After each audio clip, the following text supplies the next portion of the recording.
Hey everybody, welcome back to the channel. I'm here with a good friend of mine, Jimmy Bell. He is one of our local XJWs that we met, what was it, a couple months ago?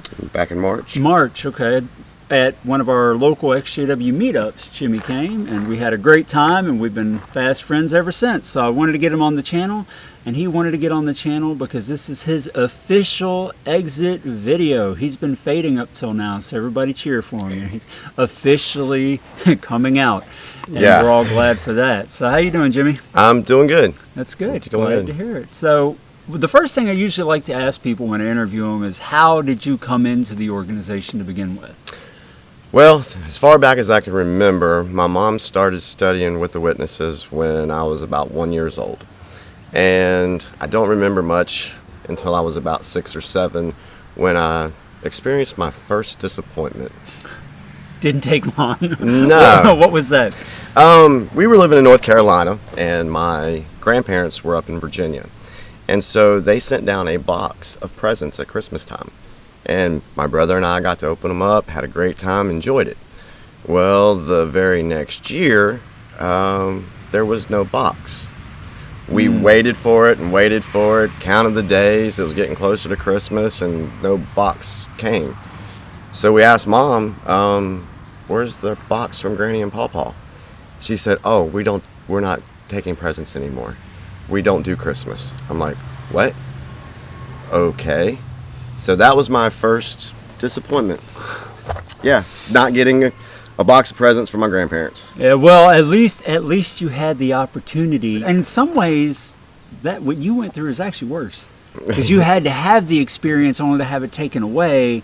Whereas I never knew what it was like to begin with. Yeah. So I don't know. That's a toss up there. It didn't feel real well. Yeah, I imagine being very, very disappointed at the time. Yeah. So, okay, so your parents learned the truth, and you, I'm assuming, started going to meetings and being involved in it. I remember then started going to meetings in Central North Carolina. Dad was in the military. That's a whole other story.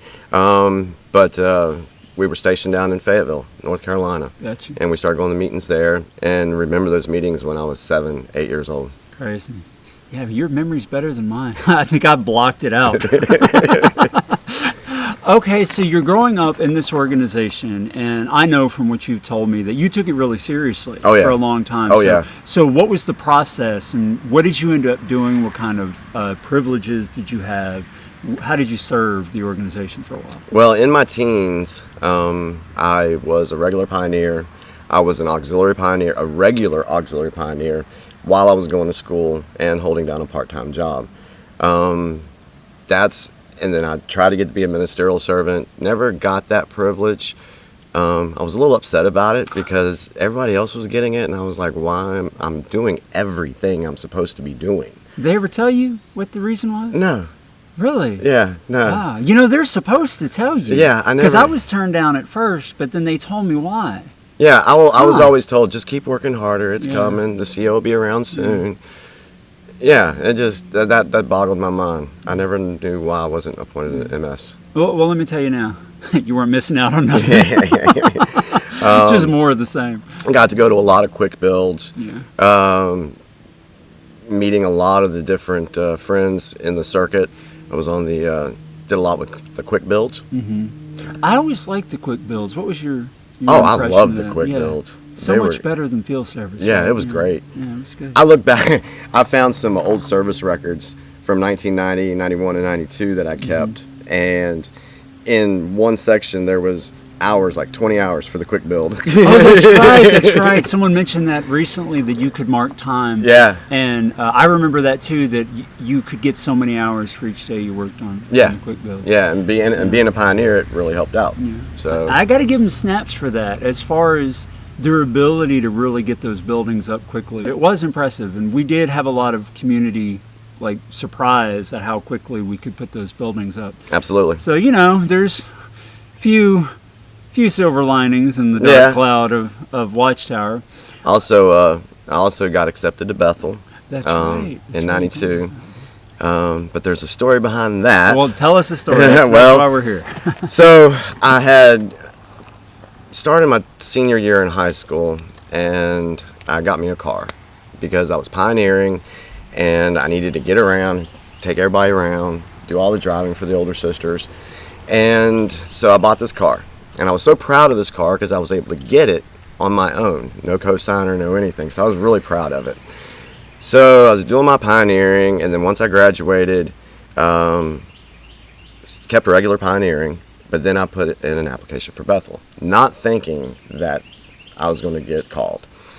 So when the letter came in like September of 92, if I'm correct, and saying, hey, we have an opening at the organization for you, which I showed you the letter earlier, and you thought that was funny because it sounded like a corporation acceptance. It really does. I'll show it. It'll be on the screen now. I'll let people see. It really does sound like a job acceptance for some kind of business. Yeah, but I was so proud. It was everything I had worked for because I was fully in. Did everything the right way. And so I called Bethel and told them that, hey, I've got a car that I have a payment on and I'm trying to sell it. And they gave me an extension, another 6-week extension. The car still didn't sell. So I was like, man, why is this thing not selling? And I prayed about it and said, hey, after everything I've done, come on, help me out here. And it never happened. I never sold the car. Mm-hmm. And so I had to call Watchtower and tell them, hey, I'm not able to sell my car, so I'm not going to be able to come. And then they sent me a letter saying, hey, because of the conversation that we've had, we can no longer we're closing your invitation, is what they said. Crazy. Yeah. Closing your invitation. Sounds so harsh. Yeah, so that right there, that really hit me hard. Because as someone who puts the organization ahead of everything in those years that I was doing, it really broke my heart again. Right. That I didn't get to go to Bethel. First no Christmas, then no Bethel. But let me tell you, brother, you dodged a bullet based on everything I've been told from other people. Who knows? Yeah. I have a feeling that if I got accepted to Bethel, now, after hearing some of the stories and what people saw at Bethel, this may not have been the case, but I would have probably just kept going higher and higher. So what happened that eventually started you doubting? Did that have anything to do with it?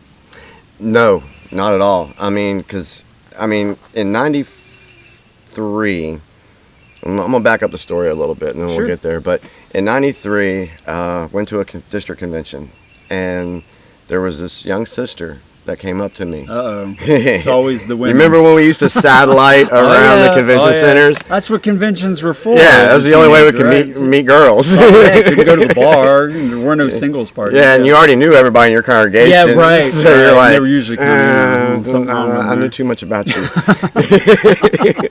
So I went to this convention. I was walking around, and this cute little blonde came up to me, and she said, "How you doing, Brown Eyes?" And for me, that was huge because I was a dirty guy. Right. I had the big, thick glasses. I got straight A's in school. I did everything Watchtower wanted me to do. So I was the nerdy guy. So to actually be approached by her, I was like, whoa, okay. It's all a right. little feather in the old cap. Yeah, it felt pretty good. Yeah. So we started dating, and I went up to go visit her at her place, at her family's place. And, as teenagers do, they fool around a little bit. We never crossed the line completely. We danced all over the line, but we never crossed the line. Party on the line. Yeah. So, and then something happened to where she ended up calling it off. That killed me.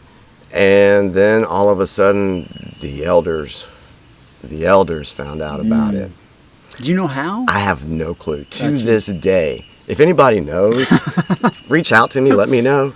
But I have no clue how they found out. And then the judicial hearing started. Of course. They asked me questions, the normal questions that everybody gets asked. Right. And I was completely honest, because I was like, you know what, if I'm honest, they'll see how repentant I am, they'll keep me in. And no. They came back and said, we're disfellowshipping you. I did an appeal, and then about maybe 6 weeks later, we had the appeal committee come in, And still, nope. Yeah, I've been told by more than one elder that the appeal is kind of a joke because a second group of 3 elders never wants to overturn Right. I read that. the first 3 because then it looks like Jehovah's Spirit wasn't involved. Exactly. Which it's not, but they want to make it look like it's unanimous. But see, what was killing me, though, was in my heart, I was completely Right. repentant. Right. I wasn't putting on that show. I mean, I know there's been some ex-brothers and sisters Sure. that have gone in. Sure. They've done the little show, but they weren't completely, more remorseful about it. I was. Yeah. And I was like, why can't Jehovah see this? Right. And then to top that all off, I'm in the back of my head, I'm still thinking about the whole Bethel situation. I didn't get accepted to Bethel. I did everything I could. Now I'm totally repentant here. And you're not seeing that either? Did that ever make you wonder what's wrong with me? Oh, absolutely. Yeah. See, that's a big problem I have with the organization. I mean, I had that feeling all the way back to when I was 10. Right. Right. Never good enough. Never good right, enough. Yeah. Never good enough. If God's Spirit is involved, how come they can't see that I'm totally repentant and all that? Yeah. That's a big problem I have with that organization. Yeah. I mean, I always felt like I was never good enough. No matter what you did, there was always another rung on the ladder. Once you're a pioneer, well, that's not enough. Can you special pioneer? Can you become a missionary? Can you serve where the need is great? There's always the next thing you have to get to, and you're never good enough. And even when you finally get there, then they read you the scripture, good for nothing slave, what you've done is what you ought to have done. Really? You didn't really do anything. Yeah. Well, then why bother? What's the point? So, okay, so you went through that, and you were disfellowshipped. Yeah. And point on that? Yeah. The sister nothing happened to her. Really? Yeah. Nothing happened to her. Wow. And that really got to me. I bet. Yeah. And if I'm correct, I can't remember completely. I think her dad was an elder. Oh. I think he was an elder. Oh, well, there you And go. then sometime later, I met an old friend from back in the day, about 7-8 years ago, and was told that he actually thought he was one of the anointed. Now, I don't know how Interesting. reliable that information is, but still. So, anyway. So I definitely know Yeah. from experience, though, that if your daddy was an elder, that changed everything. Yeah. That changed everything. I knew so many people who didn't get in trouble if their daddy was the elder, but if he wasn't, well, they're out. Yeah, that guy really didn't like me. He really didn't like me snooping around, hanging out. No, he didn't like it. And who knows if her daddy called the brothers and who knows? I All the don't know. nonsense that could happen. Okay, so you're out. Yeah. How long did that last? Did you end up getting reinstated? Actually, before we talk about that, what happened when you were out? How did that change your perspective on things? Well, I was living in Waynesboro, Virginia, and Right. yeah, Waynesboro. Waynesboro. Right. Yeah. So, it was February of '94 that I got disfellowshipped, and prior to that, they were building the Circuit Assembly Hall down here in, where's it at? Oh, can't remember right now, but it's down the road here in North Carolina. Not Salisbury. Salisbury. Yeah, Salisbury. Okay. Yeah. Salisbury. I went there for a while. Salisbury. So, Yeah. so they were building it, and so I went there in November of '93. And while I was there, I met this sister, an older sister that studied with my mom, and her son actually studied with me back in the early '80s when we were back in Fayetteville. So I reconnected with her. Gotcha. All right, that's an important part of the story. Her name was Nancy, and so anyway, going back to February '94. I get disfellowshipped. And then I'm like, wow, I cannot talk to anybody. And all I knew were witnesses. Right. I mean, in a 200-mile radius, people knew who I was. Right. And I could not go through that. And the reason I couldn't go through it is because throughout the years, I had seen other of my friends get disfellowship or disassociate themselves. And then we couldn't talk to them anymore. And we knew we had to treat them that way. And so I knew I had to leave. So I packed up my little Daihatsu, the car that I couldn't get sold to go to Bethel. A blessing in disguise. Yeah, I packed it up, and all I had was a microwave, a vacuum cleaner, some clothes, and about $85. And how old were you? I was 20, 3 months away from being 21. Gotcha. Never been on my own. And so what I did is I called Nancy up because she had given me her number. She said, hey, if you ever come down to North Carolina, come visit me. So I called her up. Didn't tell her I was disfellowshipped yet. So I said, hey, Nancy, I'm coming down to North Carolina. I thought about moving down there. And she says, well, come stay with me. And there was another older sister. She said, come stay with us for a little bit until we find you a place. And so here I was. I left Virginia, left Waynesboro. And on my way down to North Carolina, I stopped at an exit in Fayetteville, saw this electrical company, and went in, told them I had electrical experience, got a job right before I even got to where I was going. Well, that's good. Yeah. So That's plus. Yeah, that was kind of cool. Uh-huh. I was like, yes, that worked.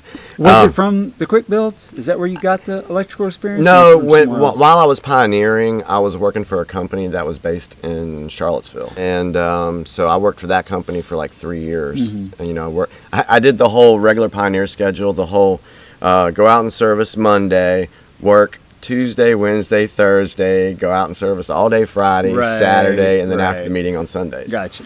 So that's what I did for 3 years. So that's where I got my experience from.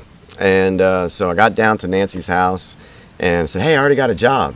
And she says, well, you can stay here for about 2 or 3 weeks and we'll find you a place. And then I ended up getting another job. I got a nighttime job at Burger King and did that for about a month. And then I decided I'm not going to do that no more. I took a waiter job. Right. And the only reason I took that job because there was a couple cute girls that worked at that restaurant, and I really wanted to be there. When you're 20, you Yeah, gotta get your priorities. yeah, right, exactly. right? So, and I had experience with people, so I figured, hey, I can be a waiter, not a problem. After being there for a week, my mom called Nancy Uh-oh. and informed her that I was disfellowshipped. So Nancy went and talked to the local body. And they said, yeah, he's got to go. He can't stay there. And I'm like, I have no money saved up. Where am I going to go? Nancy ended up finding a sweet, dear old lady in her 80s. Her name was Minnie Cashwell. And she had an old beauty salon that she wasn't using. Just an old building. It was empty. And she said that I could stay there rent-free as long as I took care of her yard. Well, from the time I was 12 years old, I was mowing lawns anyway. And I had a little business 12, 13, 14 years old. Yeah, that's how I bought my baseball cards. Braves. Anyway, right, Braves, yeah, absolutely. All right. They played an important part in my life. Right. But anyway, so we go and look at this place, and I'm like, yeah, I can make this work. How do you live in a beauty salon? Well, the way it was set up, you know, you walk through the door, you had the open area, and so it had the area over here that would have been for the cutting of the hair, and then the area over here on this side was for the waiting area. Okay. So I turned the waiting area into my little living room section, and took the other part, turned it into the kitchen, used the two big sinks that they had right there where you drop your head back. That's where I did my dishes at. Okay. And so then I bought a hot plate. I bought a refrigerator. Okay. All right. I got me I had a microwave. Yeah, that was in the car. Where'd you sleep? Well, in the back, there was a room. Another little room where you could get their hair cut. And that was big enough, so I got a bed, and I put my bed in there, and then there was a supply closet, which I turned into my wardrobe. So that worked out great. So far, so good. So far, so good. But here's the kicker. The bathroom had the toilet, had the sink. No shower and no tub. Right. No tub. Yeah. So I'm like, all right, I'm going to have to figure this out. So I went down to the local Dollar General and bought me a kiddie pool. I did. Kiddie pool. And the room that my bedroom was in, there was enough space under my bed to where I could take that kiddie pool and slide it up underneath there. And then there was a sink right there. Okay. And then a little hose for the hair. Right, the hair hose. So I just slide my kiddie pool over, pull the hose out, and that's how I took a bath. And then I just emptied the water out, dried everything up. 9 months. Got to give you snaps for ingenuity, man. 9 months of taking a bath in a kiddie pool. Wow. Yeah. So, yeah, I'd love to see some kids these days try to pull that off. Right. There's no way that I just really don't think they could. Kids these days, so spoiled. Yeah, really. Still doing the electrical by day, waiter by night. And then in November of 94, there was an ad in the paper that said, "Are you a self-motivated, career-minded, goal-oriented individual?" And I said, "Well, yeah, I am. Absolutely." So I answered the ad, and it was to an insurance company. And the guy that interviewed me, Jay Schaefer, which today is one of my best friends. Oh. Hey, Jay. He tells me, he says, "All right, Jimmy, well, it's selling insurance." Okay, all right. He said, "Cancer insurance." I know nothing about cancer. Never dealt with it in my family or anything. So I was like, okay. He said, "It's selling it door to door." I said, "Really? Are you serious? Sign me up. I can do that." No sweat. Yeah. I said, "I've been going door to door since I was 8 years old." As a pioneer, no less. So you spent all kinds of time. And, I gave my first talk when I was 8. So talking to people, I figured, okay, well, I don't know enough about cancer. I can learn the script. Not a problem. I've been learning scripts all my life. Right. So and you're naturally gregarious anyway. Yeah. So yeah, that works. It was no problem. Right. So I got my insurance license, and I started in January of 95. That very first week of insurance, I sold 3 policies. My first week. That's more placements than you'd get. Actually, if you've seen my service record. Oh, you're really good? I actually pulled that service record out the other day, and I think I placed over 576 magazines. Wow. So you were one of those. Had the 1,000. Oh, yeah. I pioneered for 7 years, but I was never that guy. Maybe if we get a chance, maybe you can post a screenshot of my sure. service record. Yeah, no, I'll put it up here now so people can see it. Yeah. That was, I look back, I was like, wow. And I didn't fudge any numbers. Right. No fudging of the numbers. Awesome. So anyway. Now, while all this was going on, how were you feeling about being disfellowshipped? Oh, I hated it. Were you still in mentally? Oh, totally. Totally? Totally. Yeah. I mean, I was still getting letters from my mom, Return of Jehovah. Yeah. Wow. And I just wasn't ready because I was still upset. So your parents, they were shunning you. She would write to you? Would she talk to you? She wrote to me, and I think I had a phone. Can't totally remember. Yeah, that was early 90s. Yeah, this is early 90s. So, but I actually was looking through some of my old stuff, and I found letters from my mom. Gotcha. So I know that she was writing me at least. Was it all the guilt trip stuff, or was she writing you? It was about 60 guilt, 40 just writing me. Yeah. Well, that's something. That's more than a lot of people do. Yeah, I really wanted to read those letters before I came on here, but I didn't get a chance to. So. We'll check them out later. Sure. I'll give you a follow-up. Yeah, post an update. So then, I was like, wow, first week of insurance, I made $351 as a electrician, working 40 hours a week and running my own crew at 20 years old. Asked for a raise and they never gave me a raise, and that's why I went looking in the newspaper for a new job. But I was making $180 a week there. I was like, 180, 351. Yeah, no. Yeah, let's try this insurance thing. So then I went 98 weeks in a row selling policies every week. Crazy. I was the number one agent. I was the rookie agent in 95 and 96 in the company I was with. And that, folks, is why you see this beautiful property, but this is all Jimmy's. And you're seeing a little sliver of Jimmy's property back there. There's a lake, and there's a flower bed, and it goes all the way on the other side. Yeah. Well, I couldn't do Apparently, Jimmy's good at selling insurance. I couldn't do none of that. I wouldn't have any of this if it wasn't for my wife. Right. She's awesome, Carissa. Yeah. She's great. She's great. Let's just leave it at that. So yeah. Did you ever try to make your way back? Oh yeah. I'm getting there. What was the okay? Yeah, I'm getting Sorry, there. I didn't mean So to jump the gun there. So it's all right. So after I realized I could make this insurance thing work, I decided to get an apartment, and I didn't care how big the apartment was, as long as it had a shower or a bathtub. Number one priority. Absolutely. So I moved into my new apartment in January of '95 because I was like, I'm going to make this insurance thing work. I'm going to make the money. I'm going to do this because I've always been a go-getter. And if I want something bad enough, go after it. Do it. Except ministerial servant or Bethel. But anyway. There's a lesson in there somewhere. Yeah. So I got my first apartment, and then I ended up getting married 2 months later to this girl that I met at a bar. Always works out well. Yeah, we just got married way too young. But being from Watchtower, you're dating somebody. Right. You feel like you have to Right. marry You have him. to get And so married, since I was yeah. still mentally in, I was like, well, we have to do this. Mm-hmm. And it lasted 6 years. Oh, well. It's not bad, actually. And she was actually back. It got to about 97, and I was talking to her about my past, and that I was a witness, and that I wanted to go back.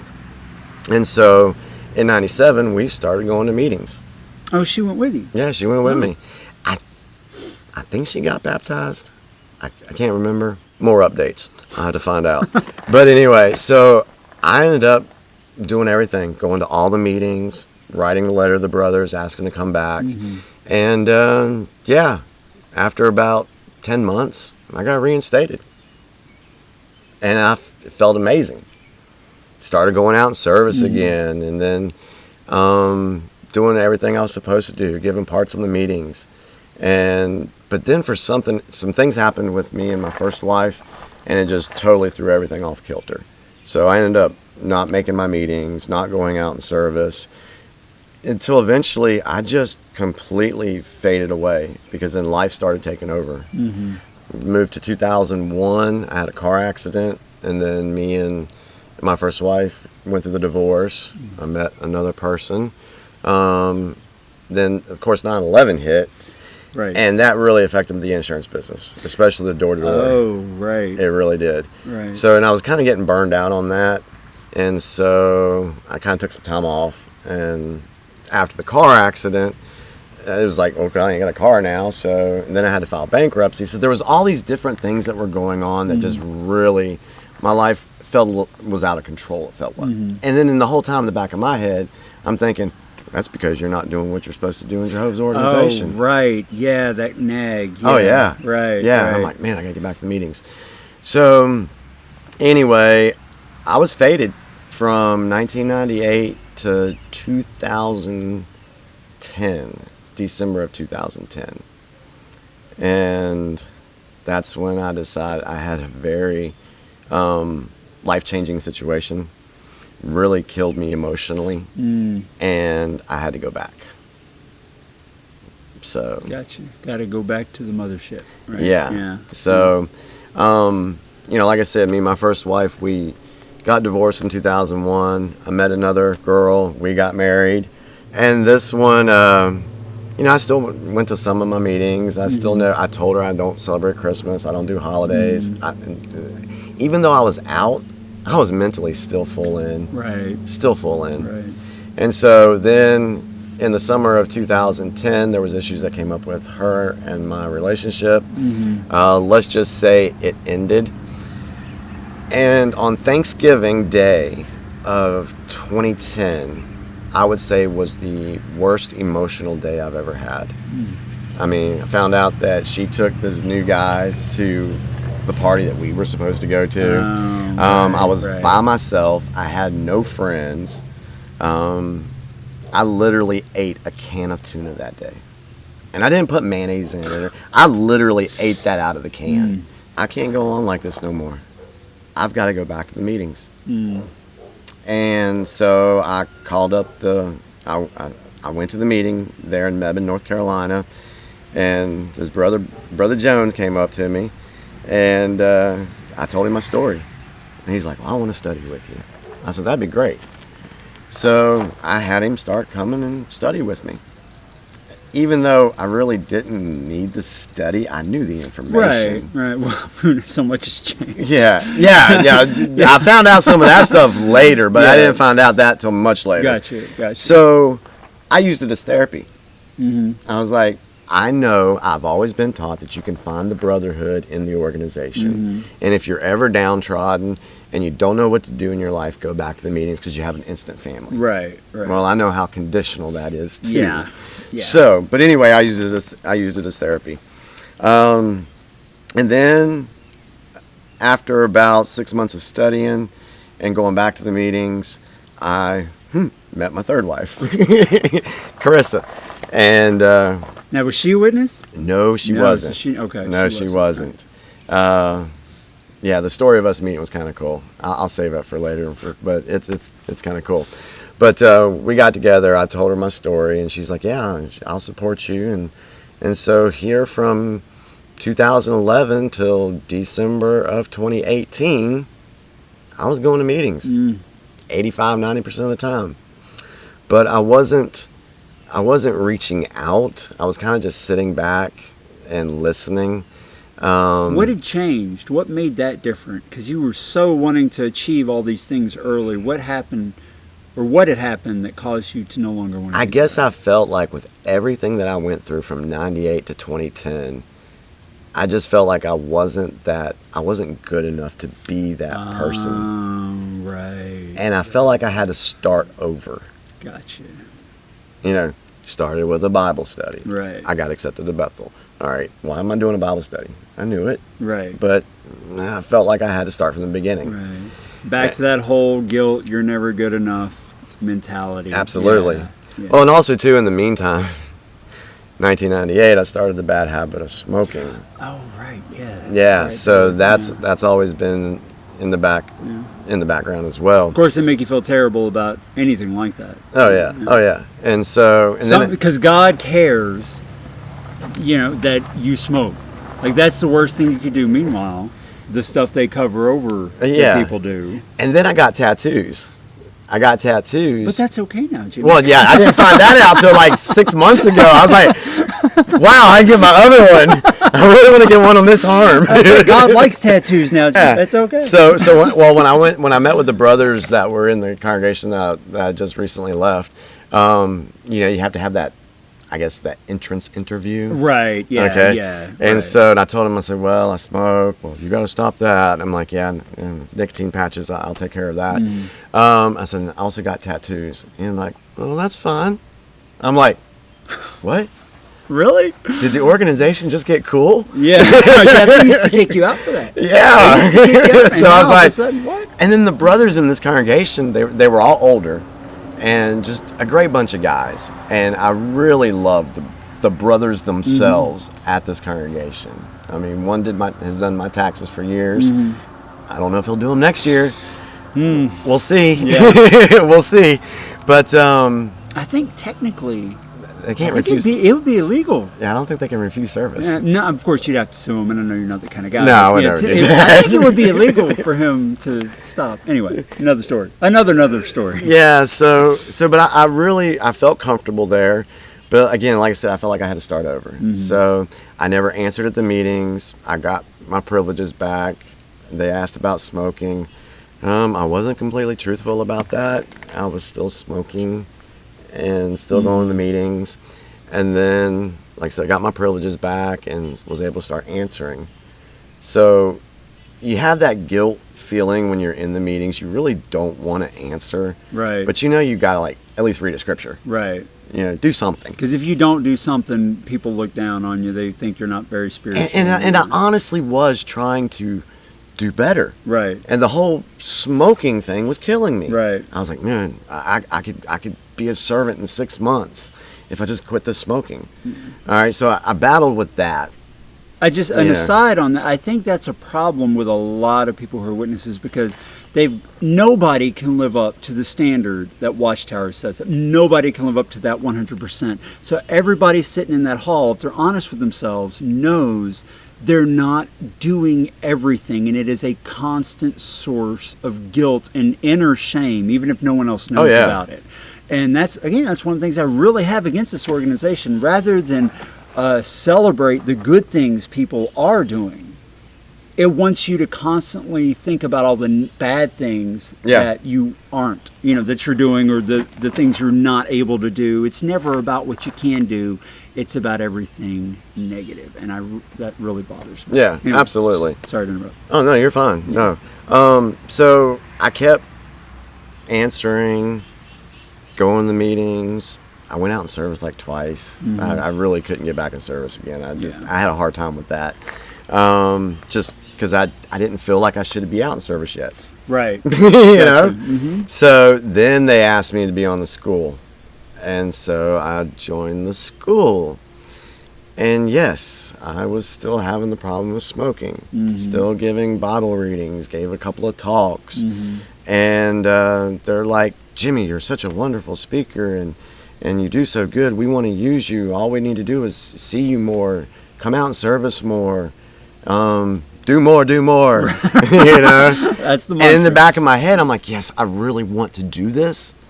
I'm still worried about the smoking thing. Right. And some of the other things that still weighed on me. Mm-hmm. So it was like I was battling. It was such a battle mentally to want to do right, want to do good, but in the background you got these little issues that you're dealing with, and you haven't got a handle on them yet. And it kind of reminds me. I had a conversation with an old friend of mine from Waynesboro a couple days ago. And I asked her, I said, hey, if you had to describe Jimmy Bell from back in the day, how would you describe him? She said, you were conflicted. She said you wanted to be a good Christian, but you also wanted to be a regular teenager. Mm. And that confliction was happening again. It still was happening. And so, anyway, I'm sitting there listening to meetings. I take tons of notes. I took notes at I was the only one in there taking notes. Because I was like, I'm getting this. Right. I'm going to do this. Right. And so then I started listening to some of the things that the brothers were saying, and I remember me saying out loud, that's speculation. I was like, oh no, I hope no one heard that. You know? Yeah. And that was my first, I was like, I can't even remember what it was, but I was like, Do you remember approximately when that was? that was probably September of 2018. Oh, so that was right before. Okay, I got you. Yeah. And light bulb starts turning on up there. Yeah. I was like, okay, well, let me go look at something. And so there's sometimes when you're in the meetings and they're giving the public talk, or especially the Watchtower, because it's so brutal. Yes. You can do that Watchtower study in 20 minutes. Oh, wait, you have. Almost every week. Yeah, exactly. So I would end up just like turning somewhere in the middle of the Bible and just start reading. Mm-hmm. And I was like, wait, what is that? Hold on. So then I started asking one of the elders in the congregation a couple of questions about some things. He's like, well, go look it up, Jimmy. I'm like, okay, I'll go look it up. And I'd come back and I'm like, yeah, Watchtower said this, so I guess it's right. Right. All right. Funny though how what Watchtower says, when you just open a Bible and start to read, it's not the same. Mm-mm. They don't sound the same at all. No. So then I started doing, I think I was studying something on 607. Mm-hmm. And Oh, 607. yeah, the big one, the big three, That's a big one. the big three numbers. Yeah, yeah. So I Googled, when did Jerusalem fall? Mhm. And it came back 587. Yep. I was like, wait a second. And then I started looking, and the numbers didn't make sense. Nope. So I went to we were having a CO visit that week. And I said, you know what? I'm going to go ask the CO something about this. So I get into the meeting, and I really want you to, I wanted an explanation on why everybody else was wrong. Right. And why we were yeah, right. you want that good answer. Yeah. Prove, yeah. Yeah. Tell me why they're wrong. Right. Okay. Because still, full in. Sure. You know, and this is October of 2018. So it doesn't qualify as a doubt yet, just a question. It was literally just a Yeah, question. okay. So I went up to him, I said, Brother Strawley. I hesitated using his name, but this guy, He's a CO. he totally blew me off. Right. But I said, Brother Strawley, I have a question that I'd like to ask you at the end of the meeting if I can have a few minutes of your time. And he said, well, can't you look it up just as well as I can? Ouch. Yeah. I was like, Brotherly love for you. I was like, really? I just looked this stuff up. That's why I'm asking you. So totally blew me off. Totally blew me off. That's messed up. That's when I ended up starting to look a little bit more into 607 and found all the information out about that and realized, wow, looks like Watchtower's wrong on something here. Mm-hmm. All right. So then my wife and I go on vacation in November of 2018, and we go past the Kingdom Hall. And because I just recently got upset with the CEO, I was kind of mad at the organization again. Right. And so I just looked at the hall and I'm just like, ugh, whatever. And went about our vacation. Well, when I came back from vacation, it was around December 3rd or 4th that I hit YouTube. The death knell. Yeah, I hit YouTube December 4th. And I was shocked at what I found. I was like, you're kidding me, right? Everything that I learned is a lie? So you must have been glued to the monitor. Oh yeah, my wife will tell you she didn't see me for 3 weeks. Wow. And I didn't, and bless her heart, I didn't tell her anything that I was learning yet. Mm-hmm. Yeah, I kept it all to myself. Now I did reach out to a couple of folks in my past that I knew that had left the organization, and was asking them some of these questions to kind of verify it. And they were like, yeah, Jimmy, that's correct. I'm like, what? So that first week was devastating. It really was. I went through a range of emotions. Anger, hurt, betrayal. I wanted vengeance. I wanted all 8 elders in that congregation right in front of me. Mm-hmm. And then after doing a little more research, some of the other folks on YouTube said, hey, don't do that. So I was like, all right, that's not in my nature. I want to squash this right now. But I was like, no, I better just fade, because I know what I'd be up against if I went head to head with them. Yeah, lots of people have thought that they were going to take all the factual information to the elders and just show them, and that somehow magically their indoctrinated brains would say, oh, wow, look, you're right. No. That never happens. No. Ever. No. So between John Cedar, Susan Gaskin, Kim and Mikey, and a slew of others, the YouTube community has been very, very helpful. Yeah, me and Beth, we're very grateful for it too. Helped us a lot. And didn't think I'd feel this way, but thanks, y'all. Thanks. Yeah. Okay. Yeah, I didn't think that was going to happen. No, it's a very emotional thing to be lied to your whole life. Yeah.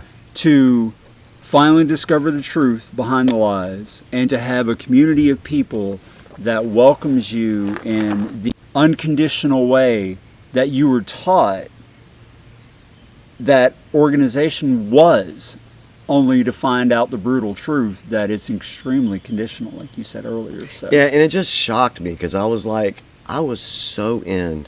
Mm-hmm. I mean, people told me I could have been a circuit overseer. Right. Mm-hmm. A missionary. And I could have. Yep. I mean, I could have done that. But then to find out that, they got involved with the UN, that was a huge thing for me. Oh, that one hurt me too. Yeah. That was huge. I mean, for a lot of other folks, it's a lot of other things, but I was into government and politics. I like that stuff. And, every time there's a presidential election or whatever, I'm like into it, because I like U.S. history.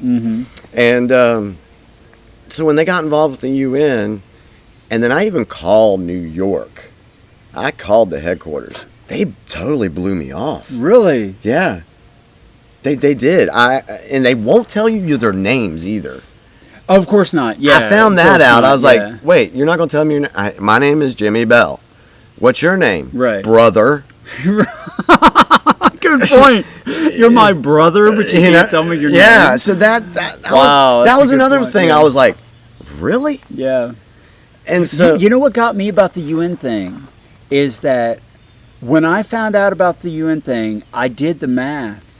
We were studying the Revelation book. Yes. While they were an NGO. We studied it 3 times. Yeah, and they were an NGO with the UN while we were studying that the UN was the wild beast. Yeah. Image of the wild beast. Like, that was like between the 607 not being right and then the UN. Mm-hmm. Those were my two biggest things. Mm-hmm. And then the third was the CSA scandals. Mm-hmm. Once I found that out, I was like, wow, are you serious? And so I kept doing more research, and then I stumbled on to Stop the Shunning's channel, watched that. I actually reached out to her. I sent her an email, and Beth, you never responded back to the email. What? Yeah. I've never looked that one up. I don't think. But anyway. Maybe. I have to Another check. follow-up. Yeah. So, but somehow, maybe she did, because then maybe I found out about the meetups. Right. I was going to ask you how you found out about our meetup. All right. I'm sorry, Beth. I think you did respond. Don't be spreading slander. Yeah, in the exactly. So, but then I got found out about the meetups in February, and I was like, wow, I think I really need to do this, and went to the first meetup, and that's where we met. And just so everybody knows, because I've mentioned you a couple of times, not by name in the videos, when I said there was someone newly faded who came to the meetup and said that he had never felt so comfortable in years with a group of people, that was Jim. That was me. So. In case you're wondering, now you know for sure. And the thing I like about the meetup, and for anyone who has recently faded, find them, go. Mm-hmm. It has been a wonderful help for me, huge help.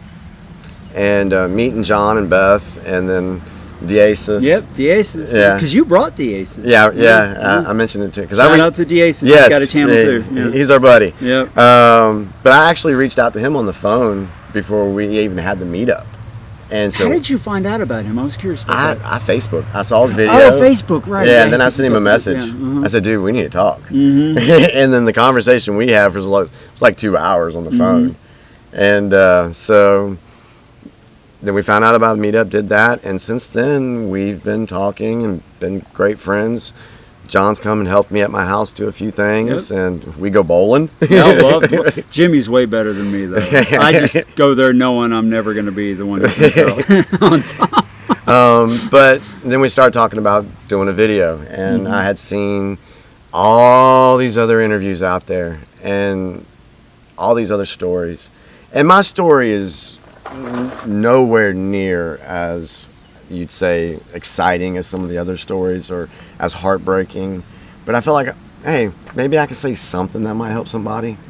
First of all, I think your story is not only very interesting but important, because it shows how people can be out but not really be out. Oh yeah. That you were really in. And second, I guarantee you, no other story on YouTube involves taking a bath in a kiddie bowl for 9 months in a hair salon. So you got everybody beat.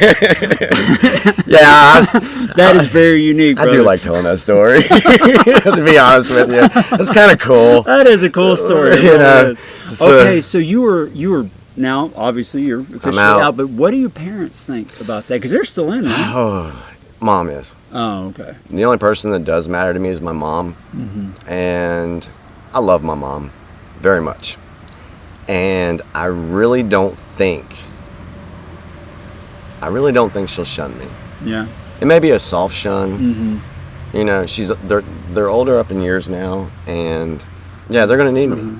So I celebrated their anniversary yesterday. Right, that's right. I drove up to Lynchburg, had dinner with them. We had a great time. And what was funny was, I walked in, and well, up to about a week ago, I put a picture on Facebook of me, and the comment my mom made was, "I saw your pic. You forgot something." Talking about my facial hair. I told her, I said, "Listen, Mom, you're just going to have to get used to seeing me with some facial hair." I said, "I only shave on Sundays and Wednesdays, and it just grows back really quick." Right. Well, right, yeah, I wasn't shaving on Sundays and Wednesdays. Sorry, Mom. White lie. Little white lie. Yeah, That's all that was. So I was fading. Yeah. Well, that's good news, though. And Jimmy's mom, if by some stretch of chance you happen to see this, your son is a good man and a good friend. So do the right thing. Because you want to talk about a prophecy of no natural affection. Oh, yeah. 2 Timothy 3:3. That's treating your family like they no longer exist when they're right up the street. Yeah, exactly. Yeah. So, yeah, you're absolutely right on that. I totally agree. So anyway, I get into the restaurant, and my mom's sitting down, and she looks at me, and she makes this face like, I said, not a word. Not one word, Mom. Right. It looks good on me. Yeah. Let's not talk about it. It does. You look better with the facial hair. appreciate You that. do. Yeah. I appreciate it's a good that. look for you. So she didn't say anything the rest of the night about it. And we did not have a conversation about religion yesterday. Really? And it was a great I bet. dinner. I actually texted my mom later in the night, and I said, Mom, I really enjoyed our time we had. It was wonderful. And that's what I want our experiences to be like. I mean, for so long while I was out, I felt like I was being preached at. I never felt like I really had a mom. Right. You know what I mean? Yeah. Oh, yeah. I get what you're saying. Yesterday I did. And that was a good feeling. And so... well, if she doesn't, shun, if she does the right thing, maybe you'll finally get the relationship that all kids should have with their parents. Oh, absolutely. Where you can just be who you are. Yeah. And not have to worry about what the religion is demanding of you. Exactly. Yeah. Exactly. So, but Mom went to the bathroom, and I told Dad. And my dad's really, really cool. Yeah. I said, Dad, I'm doing a video tomorrow, and for the XJW community, just want to let you know. I said, Dad, I can't go back. And he said, Son, he says, I understand. He says, you do what you feel is important. And he said, I kind of think your mom knows too. I'm like, all right, well, we'll just leave it at that. Right. So I'm not fellowshipped. Right. I'm not disassociated. I'm faded. We'll see what happens after this video comes out. Oh, but I got to say, I pity the elder who comes knocking on Jimmy's door. Oh, bring it. Oh, so bring it. Bring four. We had that discussion earlier, and I don't think I could put it on YouTube. So I actually got a text this morning from the lead guy in the congregation asking for my field service time last month. Oh, with the secretary? Because it's usually the secretary, isn't it? No, this is the coordinator? Oh, the coordinator. That's right. Yeah, things change. Coordinator, body of elders. Right. He texted me this morning Right. asking for me my field service time. What are you going to say to that? About an hour and a half. Anti-witnessing, right? Yeah. Channel, right? my wife says, you ought to turn the time in on how much you talked about how much it sucks. You'd be a pioneer again. Yeah, put in that 1,000 hours. All right. So here we are. We're caught up to today. If you had the governing body in the room with you right now, and they had nothing they could do but sit down and listen, they couldn't talk, what would you tell them? I've thought about that question. And just coming from my experience, I would ask them, why do you think hurting people's good? Just quit hurting people. Yeah. Quit breaking up their families. Free will? No, we don't have free will. You guys dictate everything that we're supposed to be doing. And then to find out you're not inspired and infallible, why should we listen? You know, there's plenty of things I could say about the doctrine. You know, everybody can look that up. Right. But when it comes to just the personal side, always being dictated to. Why do you got to be like that? Yeah. Doesn't much sound like Jesus to me. No, and another thing that got me while I was still in the meetings last year was the scripture where it says, Jesus was saying, "Follow me, because my burden is light, or my yoke is light." Right. Yeah. And I'm sitting there thinking, no, it's not. I mean, you are in a hamster wheel. Meetings, field service, studying, JW.org, JW Broadcasting. I mean, I came back into the organization after being gone so long, and I was like, I didn't even recognize it anymore. I was finding it really hard to find the luck. You know, the scripture says, find the God of your youth. Right. I was looking, couldn't find it. Well, it's not the same. No, it's not. It wasn't there to be found. Yeah, but I would just tell them, you're hurting people. Children are being hurt. Wives are being hurt, physically, emotionally. Husbands are being hurt. There's so much depression in the organization, and we're supposed to have the happiest life ever. I mean, there's so many brothers and sisters that are on prescription medications. It's unreal. And they're always tired. Yeah. You know, and if you do go out for recreation or try to do something, you have to be careful what you're doing. Right. So why do you have to be in everybody's lives every day, every minute? Why? Oh, now we know why. Because they like to control everything. So, yeah, it sucks. I think those two words describe it perfectly. Yeah. Well stated. All right, last question. Okay. I always ask this one also. What would you say to all of the other people with doubts or who were recently faded or recently exited? I'd say that's pretty easy. Do your research. One of the reasons I started doing research was I've always liked the deeper things in the Bible. I wanted to go deeper, the meatier stuff. Yeah, me too. I love that stuff. And the whole 607 thing, I was like, okay, why is everybody saying 587? You know, I wanted to find out what the argument was for the other side. Because if you know how the other side feels about something, then you can debate it, you can have a conversation. You know? So I wanted to find out why.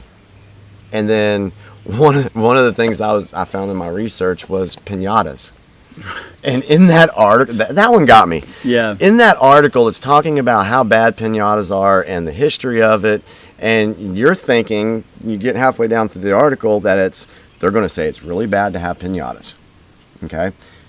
That's not what the article finished with. It literally said, this is not something that we should be concerned, or it's not how the practice was celebrated thousands of years ago, but how it is viewed in your area today. I was like, what? Seriously? So you started the first part of the article saying piñatas are bad, but then you say it's okay. And it's pagan. Right. Okay, well, we know how Jehovah's Witnesses feel about pagan stuff. Right. So do your research. That's all I gotta say. There's so many things. JW Facts has been great for me. Other ones that have really good history and stuff. Lady C and JT. Oh yeah, love them. Yeah. Love them. Great stuff there. But allow yourself to do the research. Find out why the other side says something different. You know, if we're supposed to have free will, look up this information. Find out what's going on. Find out the truth. I always believe 2 + 2 is 4. All day long. Anybody can try to dispute that, but it's going to be 2 + 2 is 4.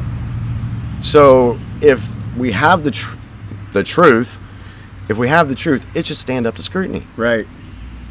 And they do not want you at all to scrutinize anything. Why? Yep. They want that control. That's right. So, yes, do your research. 1. 2, build you a social network. Find a meetup. Find an old friend that's not a JW anymore. There's a lot of them. Yeah, I'm actually shocked. I'll be honest with you. When I first come out, I was shocked. And there's a movement going on right now. I mean, the JW subreddit community. Oh, it's huge. I think last was 36,500. Yeah. And it was only 32,000 like 6 months ago. So that's taken off. That's only a sliver of the people. Yeah. And yet it's exploding. Yeah. So, yeah, research, build you a network. Don't try to wake somebody up. Doesn't work. No. You're just going to have to accept that and treat them lovingly. Treat them how you want to be treated. Let them have their beliefs. If maybe for some people, staying in the organization is what they need to do. Never know. I don't know. But they feel comfortable there. Let them stay. You know? You're not going to pull them out. They have that freedom of religion. Go ahead. I'm glad you said that, because that really identifies the difference between Jehovah's Witnesses and ex-JWs. Yeah, I don't really. You want them to have their freedom Yeah. to believe what they want, but you just want yours also. Exactly. Yeah. Exactly. And if you don't agree with me, it's okay. It's okay. It's okay. We don't agree on everything. Deasis and we don't agree on No, everything. We we have don't. discussions, let me tell you. Yeah, it's fun too. But that doesn't mean that we're not friends. Right. Exactly. We don't stop being friends just because we disagree. Yeah. So what? And forgive yourself. Don't think that this was your fault. Mm-hmm.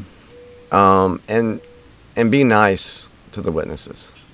It's not their fault either. Now, there's some that the governing body, well, that's a different story. Yeah. But for everybody else, the rank and file, there's a lot of good people out there. Yes, there are.